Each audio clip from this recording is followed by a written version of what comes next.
Welcome to Kickstarter Radio. I'm your host, Lipstickpaddy, and we're on Gamefound. Ooh, Elder Scrolls. We'll be doing Thorgal today, by the way. I just want to tell you about these.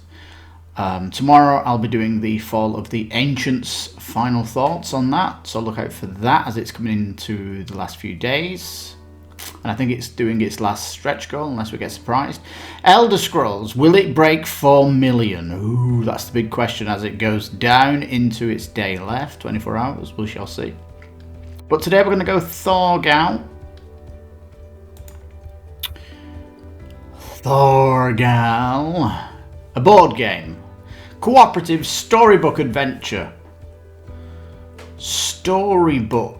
A storybook. A story is when you turn pages to read the stories. This is not like that. It's a one-page wonder, if you like, or two-page wonder adventure game. One-off adventures. So you take that what you will.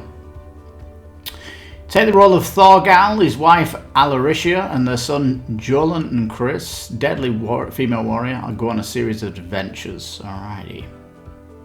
You can see the family that are here. They play asynchronous, obviously. Thorgal with the bow. I don't know which one's the wifey. Probably the one with the sword. Hand on the hip. Anyway, let's go down. Nice and cheap, actually. €85 for what you're getting here. I didn't come in here at the beginning due to the fact that it was stretching itself weird, actually. I'll discuss that as we go down, but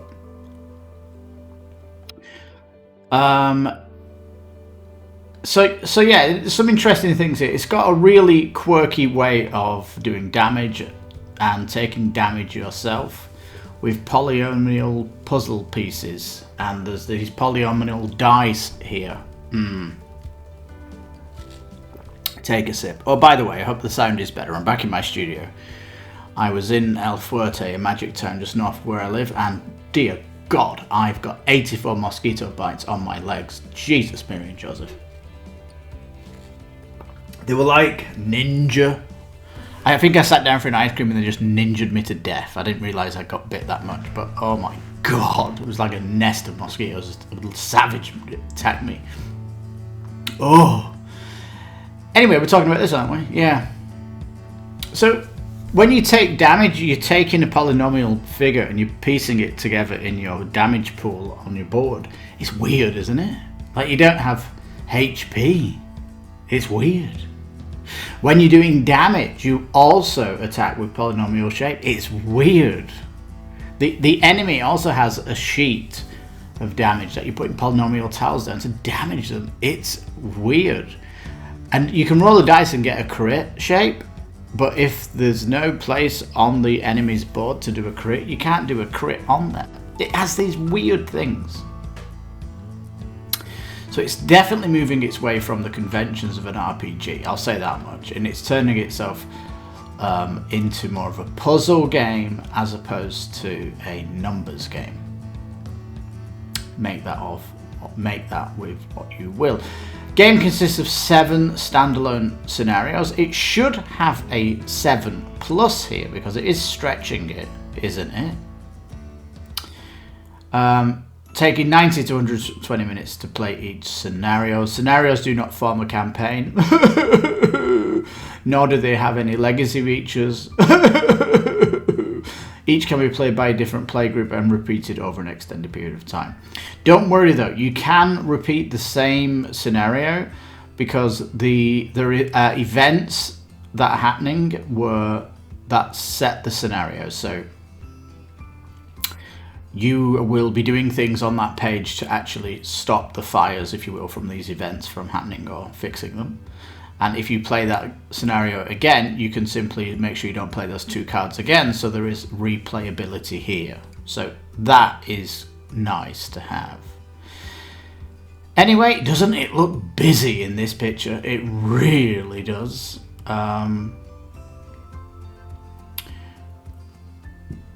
Excuse me. Now, as you know, when it comes to these games, it's like, what can you do as a hero? Well, actually, you've all got this shared pool of cards that seem to do an action. The actions could be to move, to actually scavenge or pick up something, combat obviously, craft something.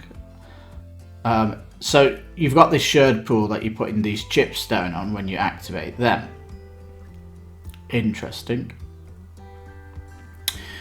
And you'll be moving around this board. You'll be placing things off, shutting things off on the board, getting things on the board that give you special abilities, basically to try and fix these, to get past these events that's going on. It's not too shabby. You're doing a journey. There's like journey cards that you're going across. It's actually quite fun. In fact, everything I'm looking at here and talking about seems quite fun. And there's like a little shop as well where you can get upgrades to your character, and it all looks interesting. But I think the big takeaway is that yes, this is an adventure book. It's one-off scenarios, yes, but how do you feel with it moving away from the convention of RPGs where you've not got a HP pool and your damage meter's not going up per se? It is a little bit weird for me. Anyway, why back now? It says get it first. Right, of course. We expect that. You're going to play this amazing game and all of its expansions earlier than the rest. All of its expansions? You've not even announced any yet. And, 8 days left. So is there a mysterious... It says expansions. You get them. So is it going to grow this and all that stuff? Gamefound exclusives. I'm guessing the minis are not going to be in the retail game at a guess.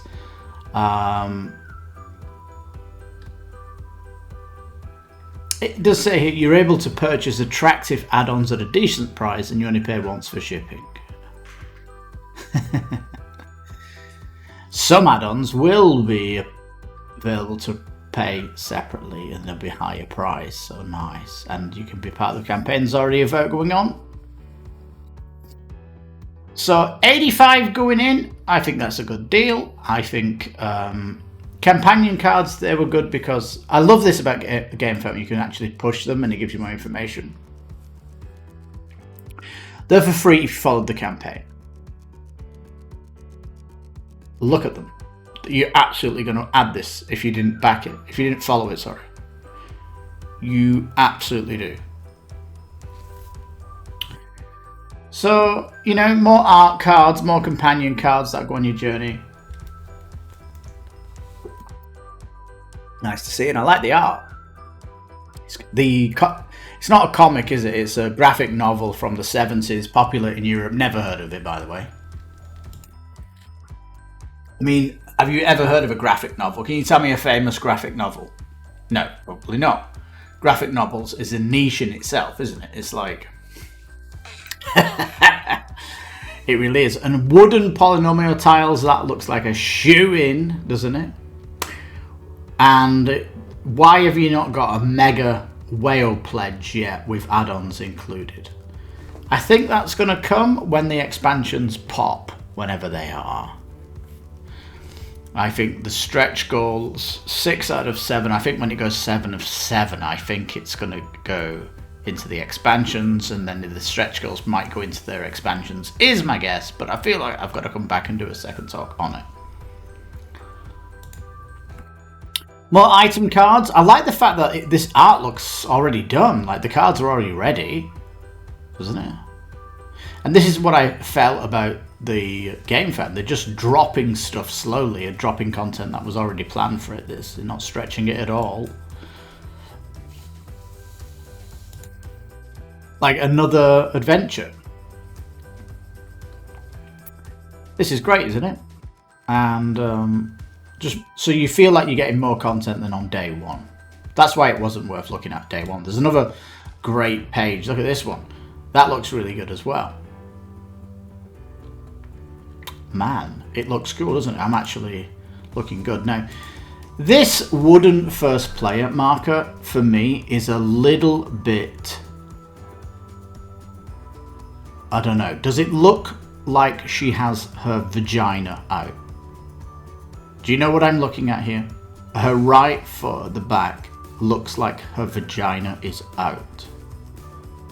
That for me is some kind of erotic pose, and really, can they not just lift her foot up to cover that up? Because it does look a little bit on the 18 plus side, and it looks something that doesn't belong to the game. A naked woman showing her bits off. I don't know.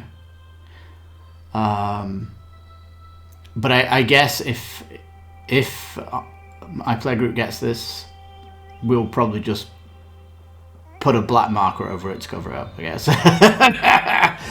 Just to take that offence off, because I don't know why no one noticed that. It's really pornographic for me. I don't know if I'm saying that because I'm a Catholic and I notice these things, just to kind of avoid these things, but it sticks out to me. That's what it is. There it is. Right, was this a vote? I can't remember. I've not been watching it that closely. There's a vote going on though for a miniature, isn't there? For a dog or something.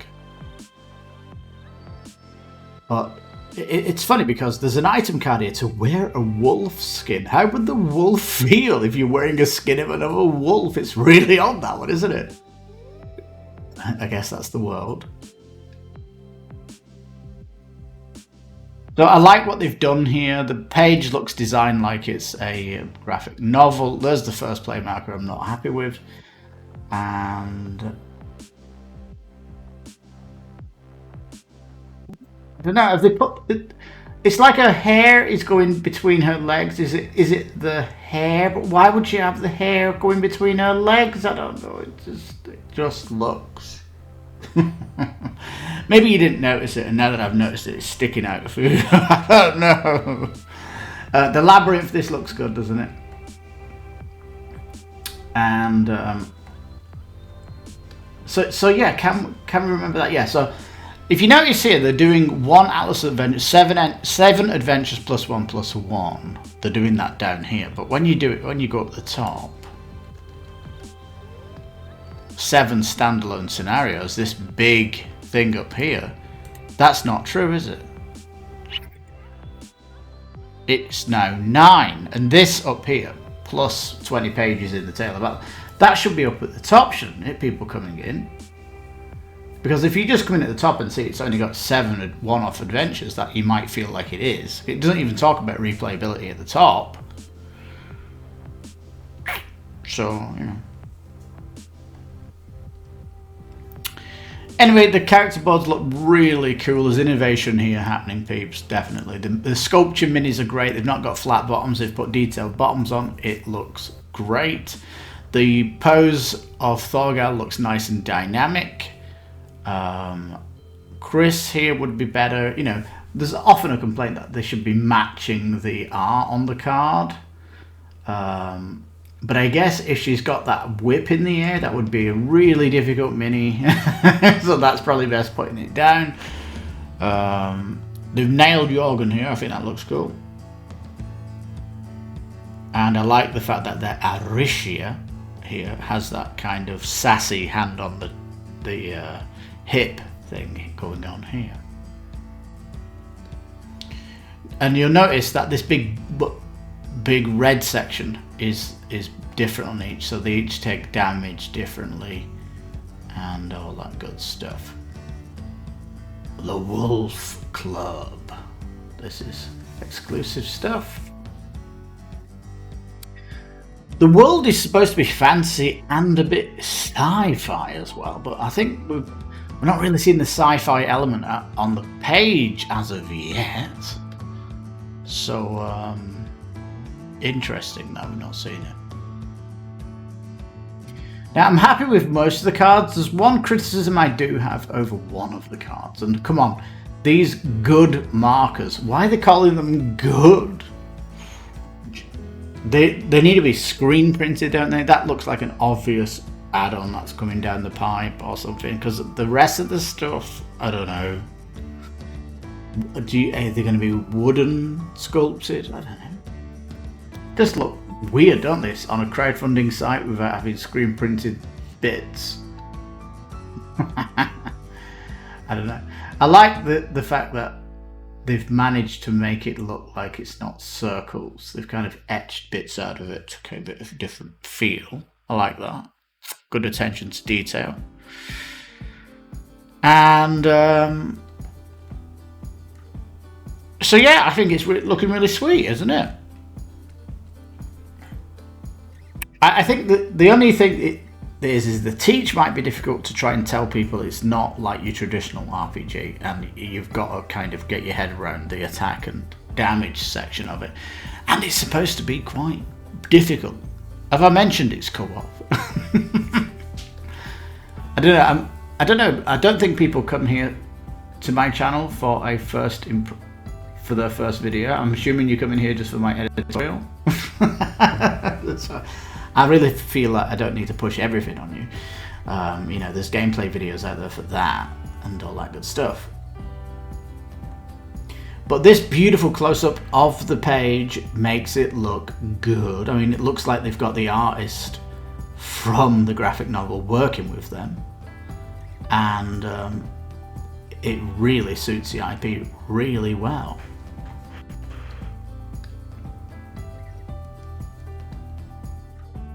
So yeah, if it has sci-fi, where is that? Maybe there's an expansion to push the sci-fi on it, but not too bad. Now there is a rulebook already. You can play on Tabletop Simulator. This is well polished here, if you want that. And yeah, so unique action system, completely innovative. How you take damage. You all have this shared pool of activities you can do. You will be attacking enemies with polynomial tiles, trying to hit certain regions of them. And I don't know if I've seen this on the playthrough, but they keep saying it's very story. There's like very large narrative to the game, but I guess I don't want to look at any book or anything like that, but I'm not seeing it. But it does say here, immersive, richly illustrated book of tales, depending what you're doing here on the map. So it's kind of, you know, you move to this area on the map and you might have to read the book, and then it gives you choices to what to do there, but there's potentially a lot of kind of reading going on here. Discover the story by reading paragraph after paragraph illustrated with iconic comic book panels. Makes it sound very laborious, that, doesn't it? Paragraph after paragraph. The map does constantly change with your decisions. Yes, it does. And the map might play differently the next time you play it due to the events changing. Not even mentioned them yet, has it? It's not mentioned the replayability and how the event works, but yeah.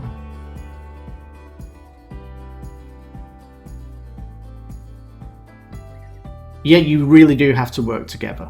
Everyone needs to be polished. Everybody needs to be on their game. That's what I've heard. It is not casual. No. Man versus Meeple. Very challenging. Very variable co-op. Not mentioned that on the page at all. It's very challenging or variable, but great there. Man versus Meeple. Great quote. Scenarios are vastly different from each other. Another great addition there. That should be right at the top. That quote.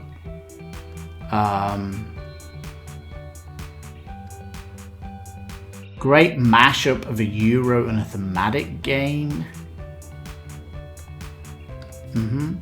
No quote in from this guy.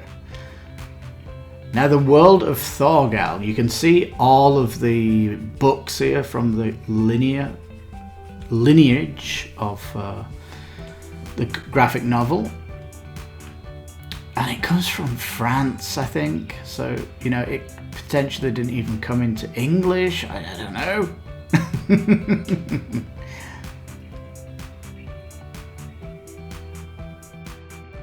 Viking, though, you know. It appeals to fans of Vikings. I'm not that bothered too much about Vikings, to be frank. And so yeah, campaign's going to end on the 28th. We'll come back for a final thoughts, just if there's any expansion content it does mention that you'll get the expansions already on the page. So where are they? We'll wait for them. Fulfillment's gonna happen. Like, it looks like it's very polished. It looks like it's the mass production begins Q3, Q4 this year. There's no financial stretch goals. They already know what's going in the box at the minute. They're just kind of drip feeding it. So yeah. So really, where is the expansions? That's what we're waiting for. North America. Why don't you just put Mexico for that? You've already got individual USA, individual Canada, and the North America continent, it's USA, Canada, and Mexico. So that's Mexico, isn't it? It's 50 euros to Mexico. I'll tell you what the kicker is here, though. If you're in England, they're calling you rest of Europe. And rest of Europe, your shipping is high, isn't it? Like 38 to 41 just to get it to the UK? Are you kidding me? It's cheaper to get it to Ireland than it is to the UK. What am I talking about? United Kingdom is on its own. You've got a good deal. It's very confusing. Rest of Europe. What does that include then? Rest of Europe, that if you're not in the EU, is it just Switzerland you're talking about? What European country is not in Europe? Norway. Just Norway and Switzerland. That's it. I don't know. Anyway, my little bits there on that. Yeah, some people are saying it's building on the systems of Robinson Crusoe and Robinson Crusoe that they Gamefound last year, I think. That's not delivered yet. This has come out. It's upset quite a few backers. So, potentially there is a little bit of a boycott going on here because Portal are having problems on their last Gamefound. Portal are traditionally a retail game, and they're not used to the crowdfunding journey, as it were. They've had a few interesting campaigns and that. But yeah, Thorgal looking very, very cool. Put those better quotes up at the top that it's difficult. And, a lot of people complaining, there's too many campaign games. Well, here you go. Adventure game, one-off solo campaigns with as I said, the replayability factor. Awesome custom dice, a new use of polynomials, going away from the RPG systems of HP pots and damage meters, things like this. And we'll see. I mean, it's gone down its own path here. It's gone down its own little roleplay path, and it's made it more of a puzzle to do this stuff. And maybe that might appeal to more Euro fans. It might appeal less to the role-playing people that love the roleplay system. But it's just unique enough. It's innovative enough. The art looks lovely. And I need to mention one thing. I did say that one critical thing on the whole piece. I need to get to it because it really irked me and I missed it going down the page. Where are you, mister? I want to get to you. It's these event cards here, right? Why don't you make them landscape? You get a bigger picture if it was landscape. The action phase and the next event resolve thing can be put at the bottom of the page. Why is the art being scrunched on the event cards? That seems like weird they've done that, because if you come down here, they are doing horizontal cards, so why don't you make the event cards horizontal? I mean, you potentially here could make the art so much bigger and that for me is a bit of a waste, if you ask me. But everything else is looking lovely. Just the event cards need a second art pass by rotating the card art, is what I want to see. Yeah, because there's a lot of wasted space on those cards. Look, you don't really need all that space. Alright, there we go. So not that much criticism really, and it's looking super sweet. We absolutely recommend it, and hopefully someone in our playgroup is on the backing for this. And yeah, get your Sharpie out if you think the wooden first player marker is a little bit raunchy for your group. I don't know, some may be offended. And yeah, has votes. Would you vote an archer guy? No, you're going to vote the dog. Isn't it obvious? The shaggy dog?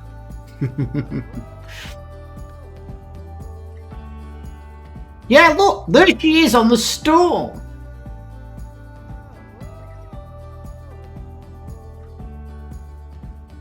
Well, it's just a different model.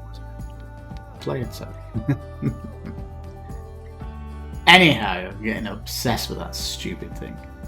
There you go, Pete. Thorgal, the board game by Portal Games. Looking very, very cool. Highly recommend it. What do you think? I would love to play it, see how it plays differently. It looks fabulous. I would love to back this, but I've curbed myself, and it's a new IP, and I'm not on those boats anymore. I'm on expansions only, as my collection got too big.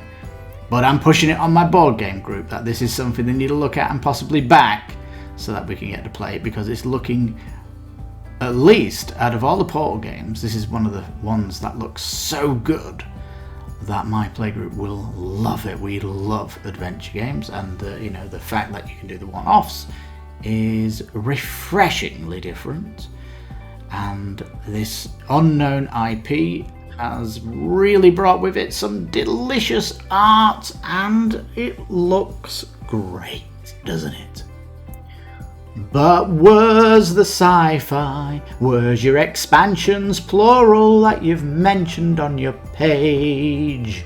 We'll be back for that if it comes back, to do our final thoughts. But as it is, as our impressions of Thorgal, first video at least, we'll be back tomorrow, might be the day after, for the Hex Explore It Fall of the Ancients. And if you're still here listening, today on the Dice Towers crowdfunding, is a joke of a fecking thing, but I always watch it just to get angry with the Dice Tower, it seems. They went and looked at the Fall of the Ancients and didn't even know it's a campaign book for Volume 2. Tom thought it was a new volume to the series. Like, they didn't spend 1 second researching it. It's disgusting, it is. And I said in my video about what I hate about crowdfunding YouTubers is that how dare they criticize Hex Explorer? They're doing damage by saying stuff like this.